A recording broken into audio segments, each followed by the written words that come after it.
ओम शांति। ओम शांति। आज की तारीख है 15 जुलाई 2022।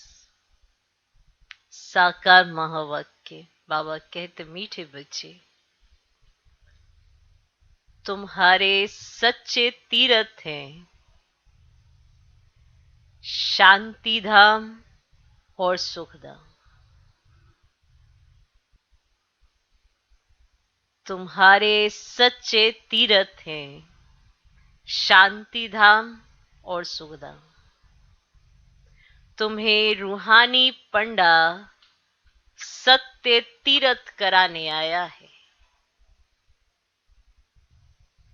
तुम्हें रूहानी पंडा सत्य तीर्थ कराने आया है।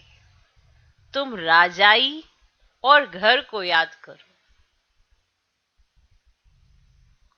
तुम राजाई और घर को याद करो। बाबा कहते, मीठे बच्चे, तुम्हारे सच्चे तीर्थ हैं शांति धाम और सुख धाम। तुम्हें रूहानी पंडा सत्य तीर्थ कराने आया है। तुम राजाई और घर को याद करो। ठीक। आज का प्रश्न, तुम्हारी किस मेहनत को बाप ही जानते हैं?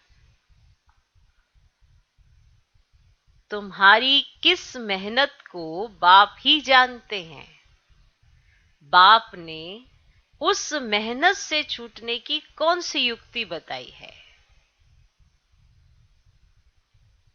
बाप ने उस मेहनत से छूटने की कौन सी युक्ति बताई है?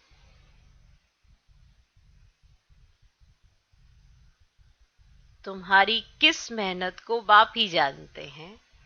बाप ने उस मेहनत से छूटने की कौन सी युक्ति बताई है? उत्तर, बाप जानते हैं बच्चों ने आधा कल्प भक्ति मार्ग में दर दर भटक कर बहुत ठोकरें खाई हैं। बाप जानते हैं बच्चों ने आधा कल्प भक्ति मार्ग में दर दर भटक कर बहुत ठोकरें खाई हैं। बहुत मेहनत करते भी प्राप्ति अल्पकाल क्षणभंगुर की हुई। बहुत मेहनत करते भी प्राप्ति अल्पकाल क्षणभंगुर की हुई। एकदम जंगल में जाकर फंस गए। एकदम जंगल में जाकर फंस गए। विकारों रूपी डाकुओं ने लूट लिया। विकारों रूपी डाकुओं ने लूट लिया। पहले डाकू होते।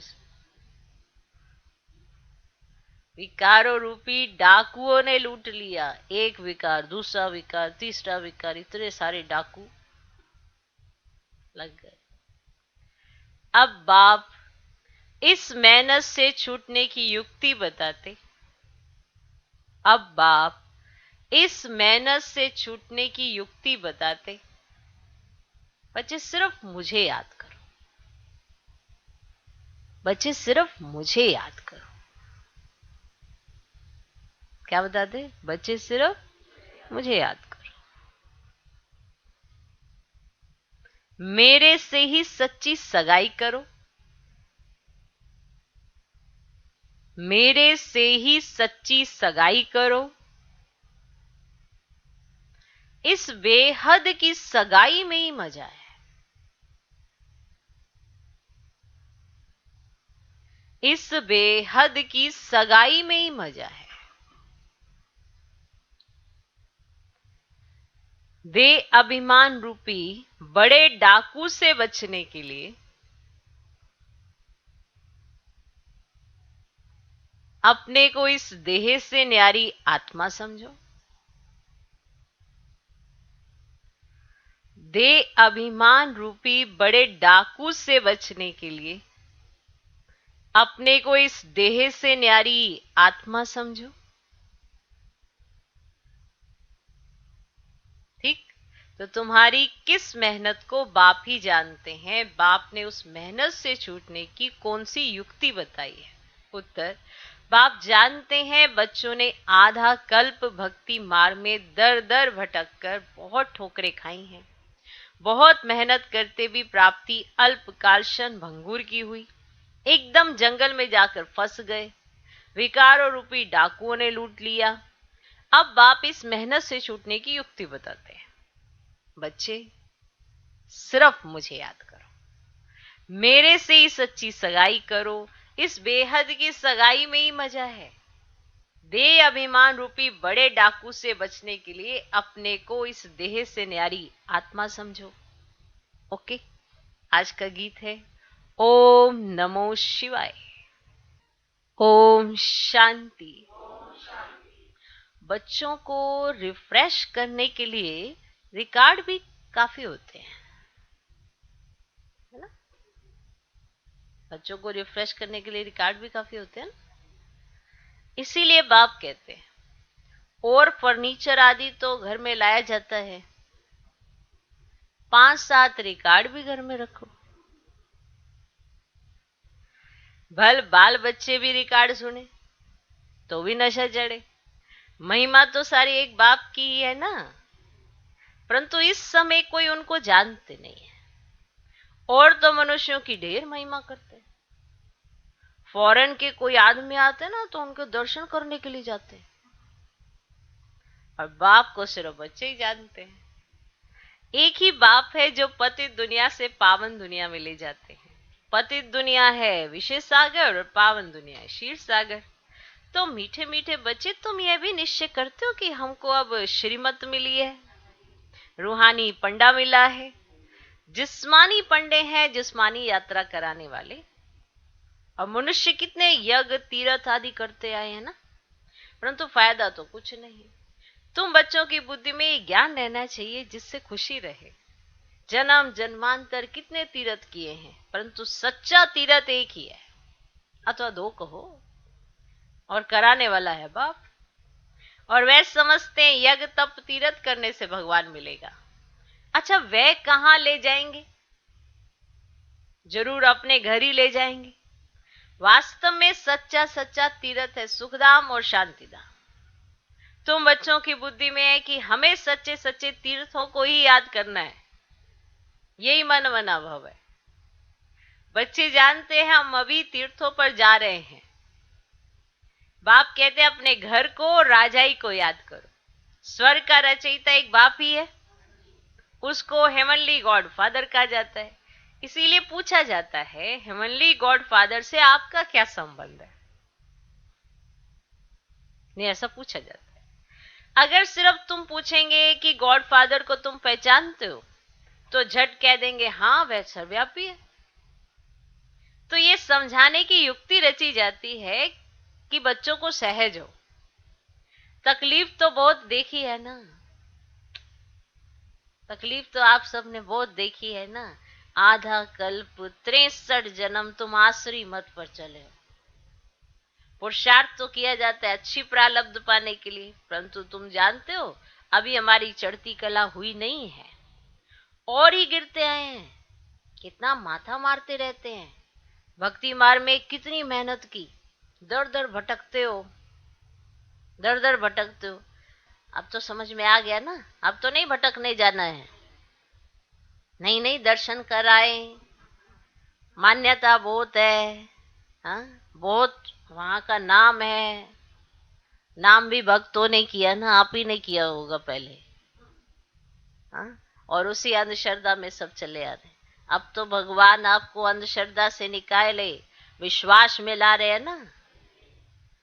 अब श्रद्धा तो रखनी है पर अंधापन नहीं रखना है। ऐसे नहीं धक्के खाने चले जाए कि आजकल बहुत तीर्थ खुले हुए हैं ना, तो सब सोचे कि चलो अभी तो सब जा ही रहे हैं यात्रा पे, तो हम भी चल देते हैं, हाँ हम भी कावड़ उठाए। हाँ ये तो पुण्य कमाना होता है ना, तो ये तो पुण्य का काम है। अभी पुण्य बाबा ने समझा दिया ना, अब ये पुण्य नहीं करना है, कौन सी कावड़ उठानी है, क्या लेकर आना है, कौन सा जल लेना है, सारे अर्थ तो समझा दिए। अगर अभी भी हम उन्हीं सब चीजों में जाते तो माना समझा नहीं है। बाबा को तो जड़ समझ में आ गया कि शिव बाबा ने क्या कहा, तो फॉलो तो ब्रह्मा बाबा को करना है ना। तो हमको तो ब्रह्मा बाबा को देखना है कि बाबा ने क्या किया। ये वो बहुत सारे ऐसे भी मिलेंगे तो वो दोनों तरफ चलते हैं, उनको फॉलो नहीं करना है। फॉलो किसको करना है? ब्रह्मा बाबा ने क्या किया। फॉलो करते करते ही तो सुखधाम शांतिधाम इन सब का रास्ता पता पड़ेगा। ऐसे थोड़ा आप ही चले जाओगे। बाप पंडा बना है तो साथ ले जाएगा। ओके, तो भक्ति मार्ग में कितनी मेहनत की, दर दर भटकते हो। आप जानते हैं बच्चों ने बहुत मेहनत की है। देखो आपको तो अभी याद नहीं है, पर बाबा को पता है कि इन बच्चों ने बहुत मेहनत की है, बहुत तकलीफ उठाई है। 63 जन्म बहुत धक्के खाए हैं। जैसे सन्यासी लोग कहते ना इस दुनिया में काग विष्टा समान सुख है, वैसे तुमने जो इतनी मेहनत की, माना थोड़ा सा अल्पकाल का सुख मिला होगा और भक्ति ये सब की होगी, उसमें थोड़ा सा तुमको अल्पकाल का सुख मिला, क्योंकि साक्षात्कार हुआ, थोड़ा सा सुख हुआ। जैसे थोड़ा सा साक्षात्कार हुआ तो थोड़ा लगता है ना, हाँ हाँ हमने जो किया अच्छा होगा, लेकिन उसके बाद क्या? फिर से दुख, फिर से याद करेंगे। समझा? तो बाबा जानते कि बच्चों ने बहुत मेहनत की है। मेहनत की है ना, वैसे तुमने जो इतनी मेहनत की, थोड़ा सा अल्पकाल का सुख मिला क्योंकि साक्षात्कार हुआ, थोड़ा सा सुख हुआ। अब तो बाप कहते बच्चे तुमने बहुत ठोकरें खाई है। एकदम जंगल में जाकर फंसे थे, और जंगलों में डाकू रहते हैं। तुम जंगल में फंस गए और जंगल में रहते हैं डाकू।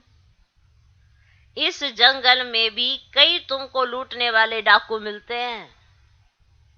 सबसे पहले पहले आता है देह अभिमान। क्या आता है? देह अभिमान। इसके साथ ही कितने बड़े डाकू हैं। देह अभिमान पहले आता है। हाँ, सबसे पहले आता है वो, उसके साथ तो कहीं आ जाते हैं, उसके साथी और डाकू बहुत हैं।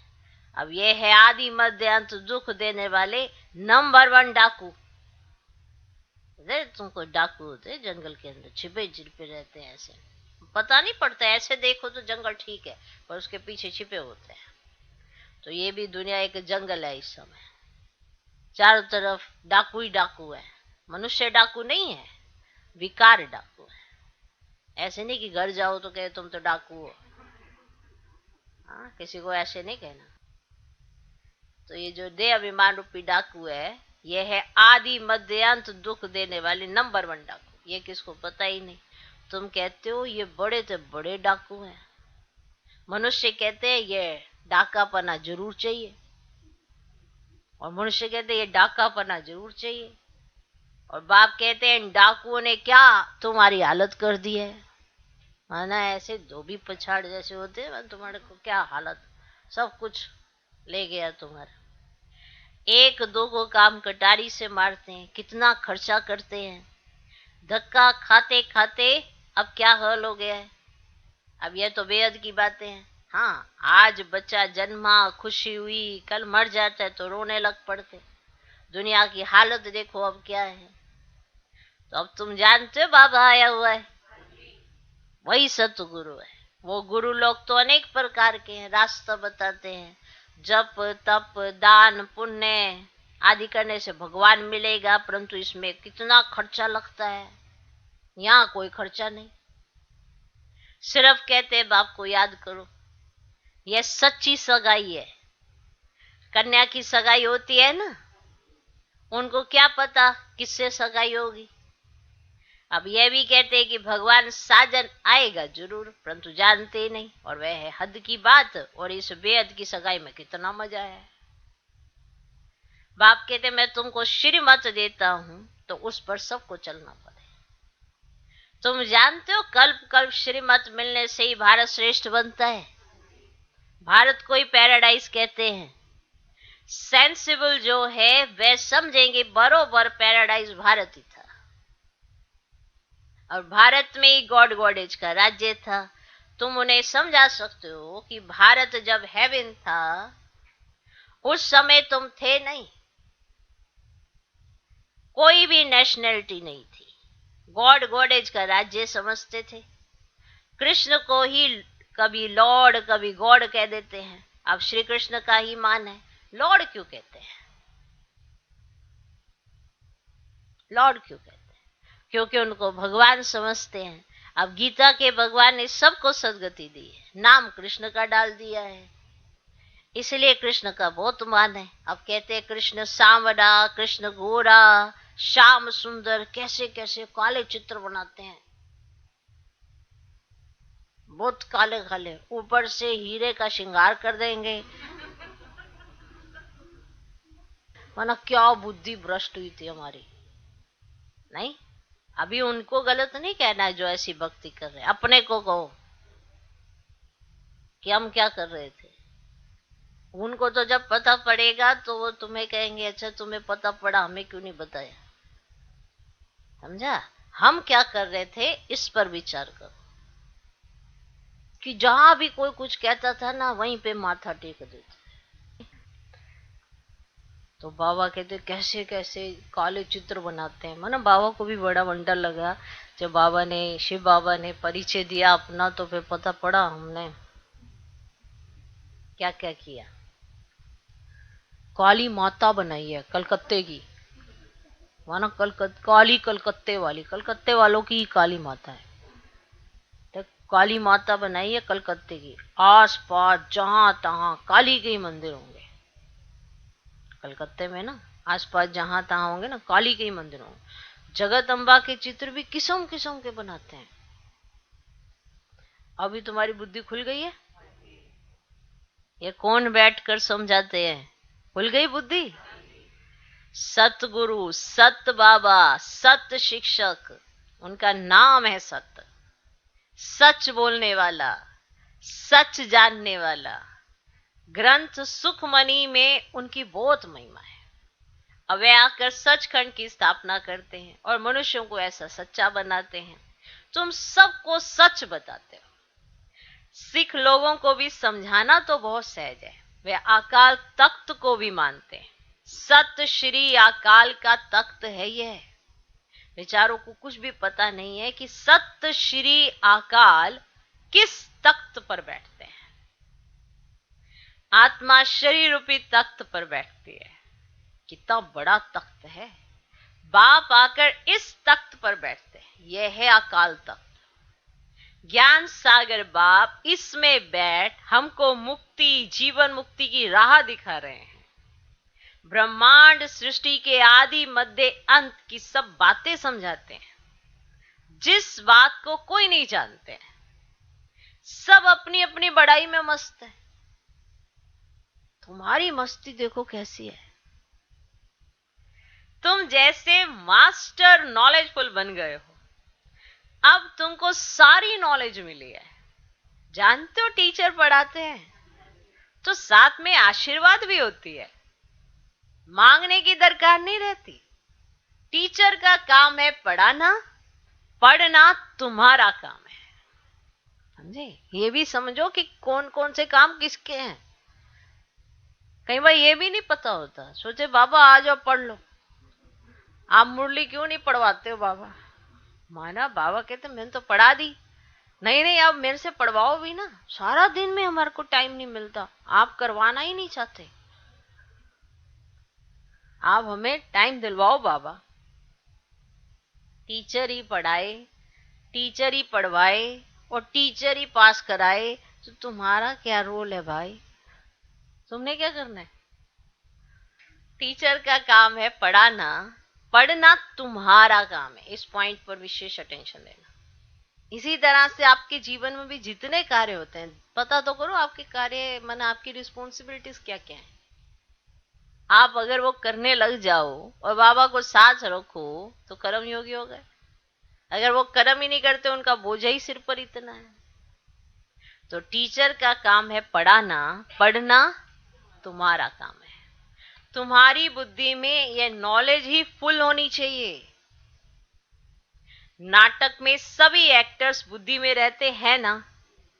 इस बेहद के नाटक के भी मुख्य एक्टर्स देखो, बाप भी कैसे आते हैं, कैसे नॉलेज सुनाते हैं, कितने विघ्न पड़ते हैं, अबलाओं पर अत्याचार होते हैं। कोई पति अपनी स्त्री के लिए धन छोड़कर जाते, परंतु बच्चा नालायक निकल पड़ता है जो मां को भी दुखी करता है। बाबा तो अनुभवी है, बाबा ने रथ भी अनुभवी लिया है। गावड़े का छोरा कहते हैं, कृष्ण तो विश्व का मालिक था, उनको थोड़े ही गावड़े का छोरा कहेंगे। वह तो गोरा था, बैकुंठ का मालिक था। जब सांवरा बनता है तब गांव में रहता है। तो कृष्ण ही अंतिम जन्म में गांव का छोरा कैसे बना है, ये तुम जानते हो। बाबा खुद भी वंडर खाते हैं, हम क्या थे। अभी बाबा को मालूम पड़ा है श्रीमत द्वारा, तुमको भी मालूम पड़ा है। वंडर है ना, कितना बड़ा मालिक और फिर कितना नीचे आ जाते हैं। काम चिता पर चढ़ने के बाद फिर गिरते आए हैं। अभी तुम समझते हो कि कृष्ण को गावड़े को छोरा क्यों कहते हैं। समझते हो कि कृष्ण को गावड़े को छोरा क्यों कहते हैं। खुद बाबा बतलाते हैं पहले क्या थे अब क्या बने हैं। तो अब तुम समझते हो कहां की बात कहां ले गए हैं। श्याम सुंदर का अर्थ भी अब समझा है।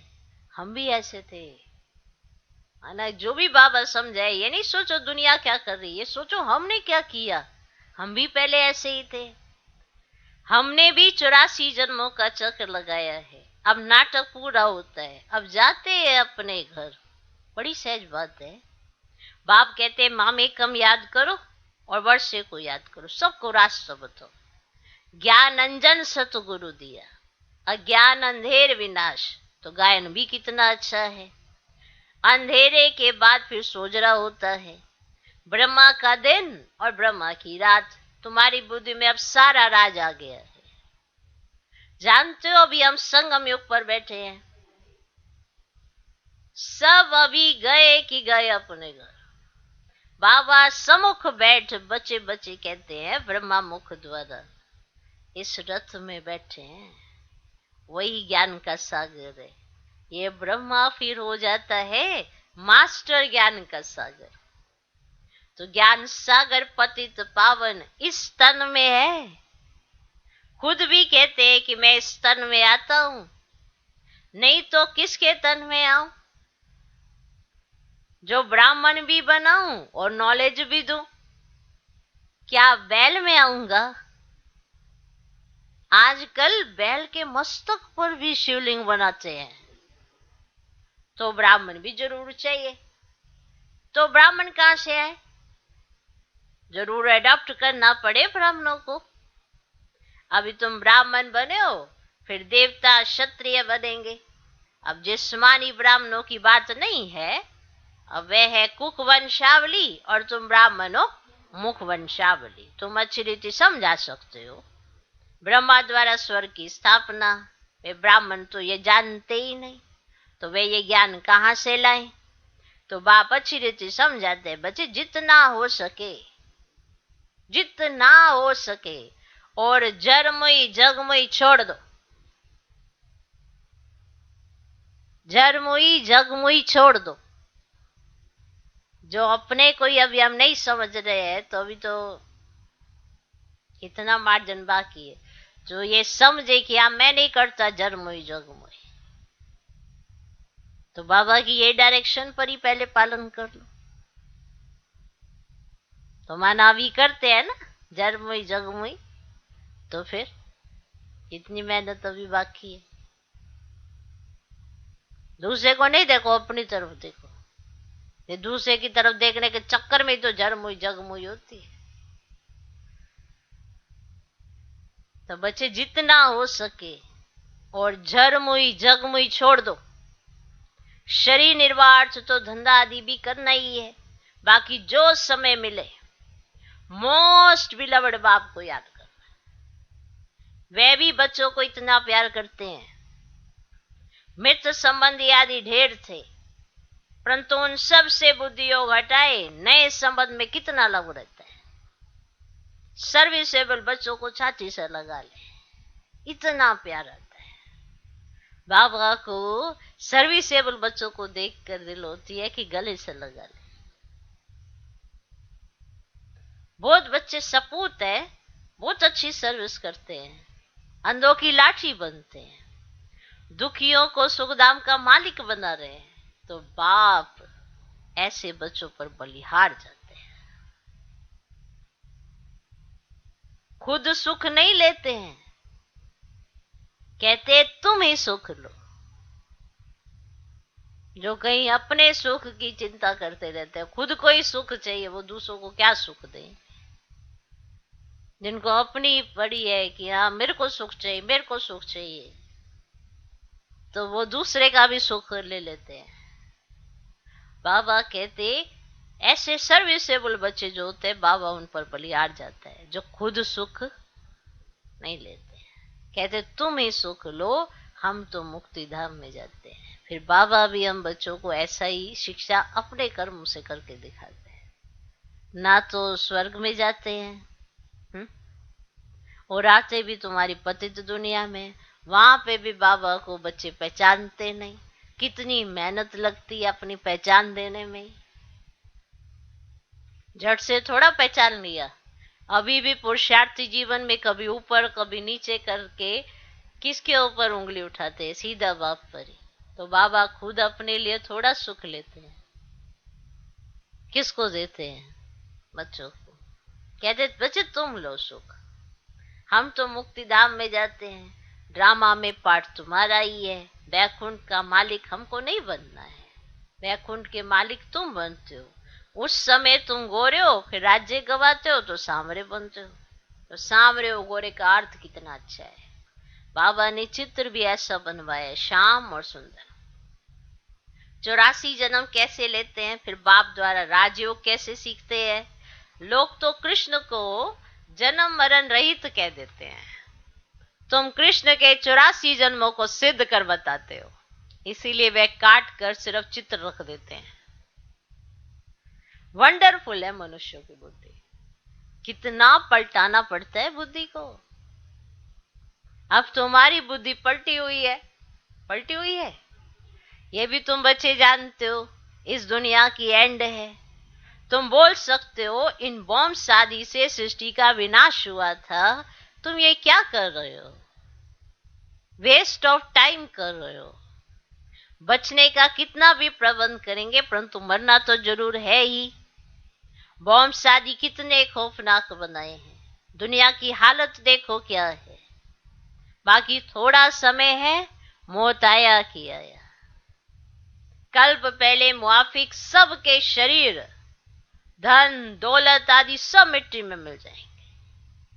बाकी हम सब आत्माएं बाबा के पास पहुंचेंगी, फिर अपनी राजधानी में आकर डांस करेंगे। ठीक है,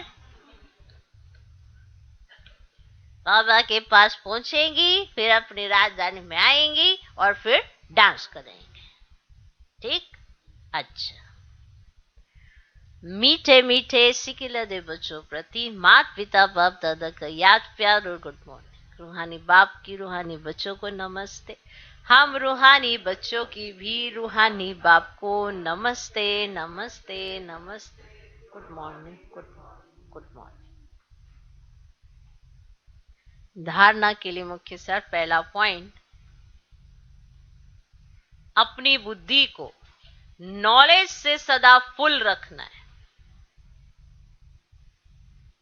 अपनी बुद्धि को नॉलेज से सदा फुल रखना है।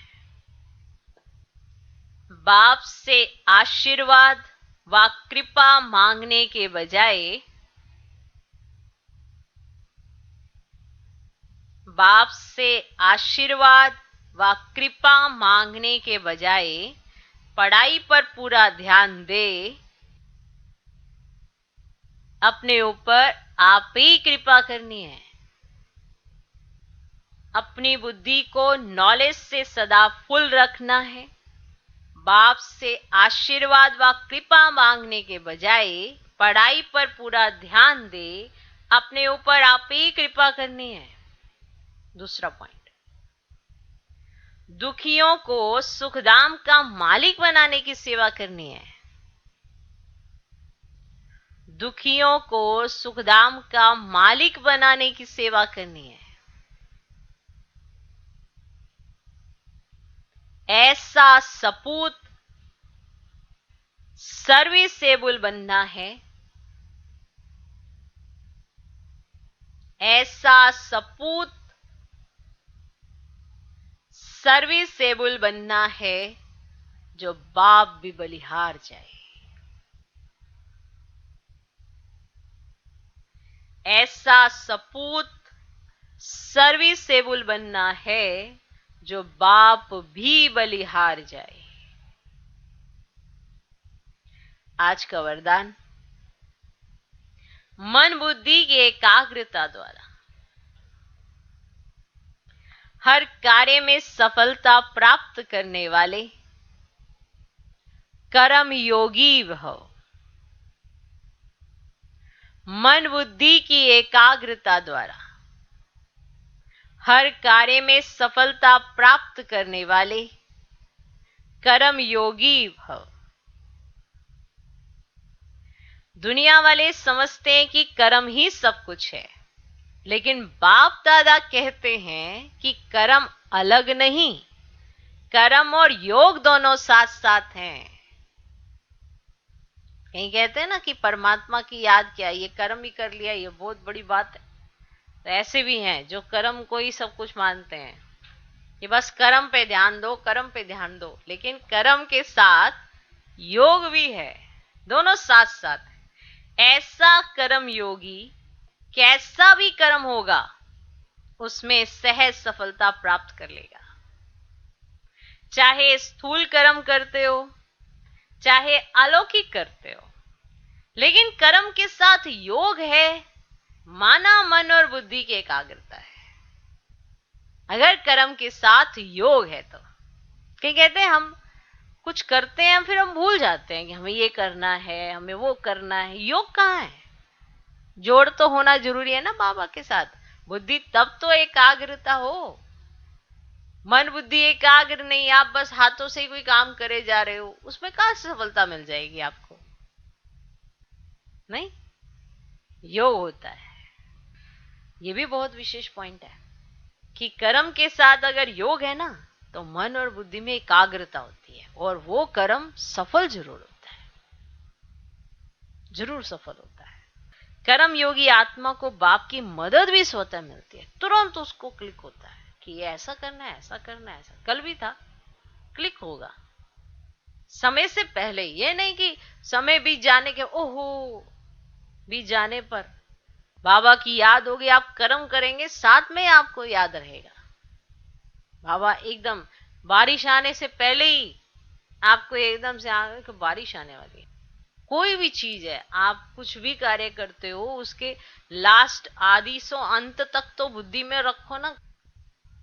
हर कर्म में माना बुद्धि बाबा के साथ होगी तो वो कर्म भी परफेक्ट होगा, वरना आप कर्म हाथ से तो कर रहे हो लेकिन बुद्धि कहीं हो रहा है, तो कर्म तो हो रहा है जैसे तैसे, पर सफलता नहीं मिलेगी। चेकिंग करके देखा करो, कोई भी कर्म कर रहे हो उसमें अगर 100% आपकी बुद्धि साथ नहीं है, बाबा के साथ नहीं लगी हुई है, मतलब बाबा के साथ अलग बात, जैसे जुड़ी हुई है, कनेक्शन है, और फिर उस कर्म में परफेक्शन है।